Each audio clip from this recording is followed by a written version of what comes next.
தொண்டை கரகரப்பு, வறட்டு இருமல், நெஞ்சு சளி இந்த மாதிரி பிரச்சனைகளுக்கு சிறந்த மருந்துன்னா அது மிளகு ரசம் தான். சீரகம் மிளகுன்னு அரைச்சு புளிய சேர்த்து கரைச்சு எங்க பாட்டி ரசம் வச்சா அவ்வளவு அருமையா இருக்கும். இவ்வளவு சுவையான ரசம் மருந்தா இருந்தா விரும்பி சாப்பிடலாம்.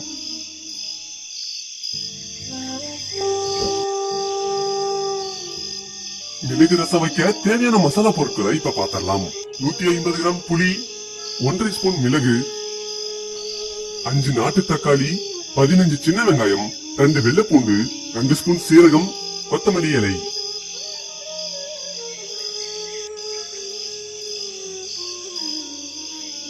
இப்ப நம்ம எடுத்து வச்சிருந்த புளிய தண்ணி ஊத்தி நல்லா கரைச்சு எடுத்துக்கலாம்.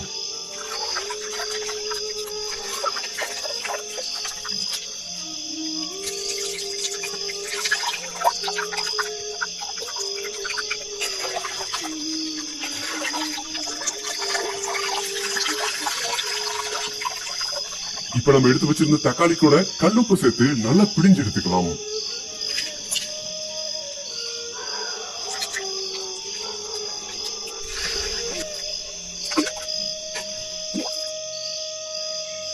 இப்ப மிளகு ரசத்துக்கு தேவையான மசாலா பொருட்களை அரைக்க ஆரம்பிச்சிடலாம். சீரகம், மிளகு ரெண்டையும் இப்ப அம்மியில வச்சு அரைக்க ஆரம்பிச்சிடலாம்.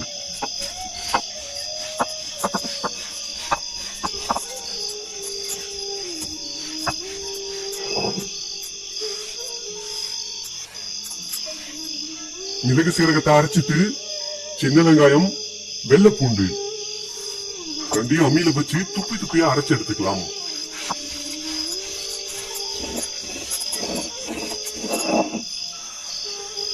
எல்லா மசாலாக்களையும் இப்ப அரைச்சு எடுத்துக்கிட்டாச்சு.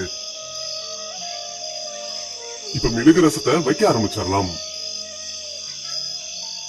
சட்டி நல்லா சூடானதும் கொஞ்சம் நல்லெண்ணெய் சேர்த்துக்கலாம்.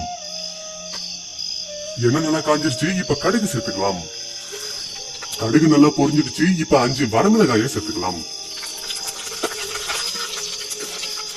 அடுத்து நம்ம அரைச்சு வச்சிருந்த சின்ன வெங்காயம், வெள்ளை பூண்டை சேர்த்துக்கலாம்.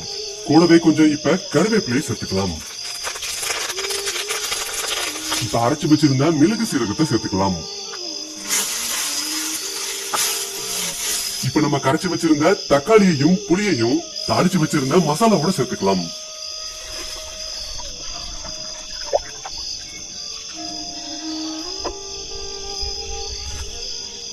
இப்ப ரசத்துல கொத்தமல்லி இலையை சேர்த்தரலாம்.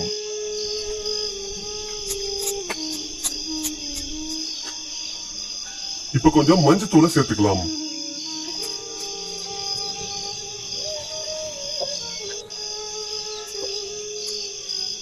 ரசத்துல உப்பை சரி பார்த்துட்டு கொஞ்சம் உப்பையும் சேர்த்துக்கலாம்.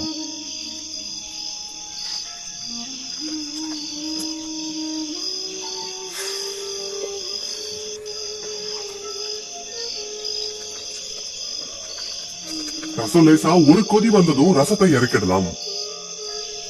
மிளகு ரசம் இப்ப தயாராயிடுச்சு. மிளகு ரசம் சளிக்கு சரியான மருந்து. குறிப்பா தொண்டையில சளி இருக்கவங்க இந்த மிளகு ரசத்தை சாப்பிட்டா தொண்டைக்கு அவ்வளவு இதமா இருக்கும்.